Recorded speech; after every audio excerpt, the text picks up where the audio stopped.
நீயா? என்னத்துக்கு நீங்க வந்த? நீ எல்லாம்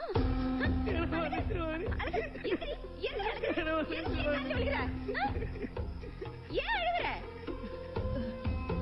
கேக்குறல, ஏன் அழுகுற? தாய் போல மதிக்க வேண்டிய உன்னை தரகுறவா பேசுற மாதிரி என்ன மன்னிச்சிர மாதிரி. எங்க சித்தப்பா இப்படிதானே சிகரெட் பத்த வைப்பாரு, நல்லா பாத்துக்க. நான் எங்க அப்பனை பார்த்து கெட்டு தீரழிஞ்ச மாதிரி என் அண்ணன் பையனுக்கு என்ன பார்த்து கெட்டு தீரழி கூடாது மாதிரி. அவங்க நல்லா படிச்சு பெரிய ஆளா வர்ற மாதிரி. அது போதும், அது போதும்.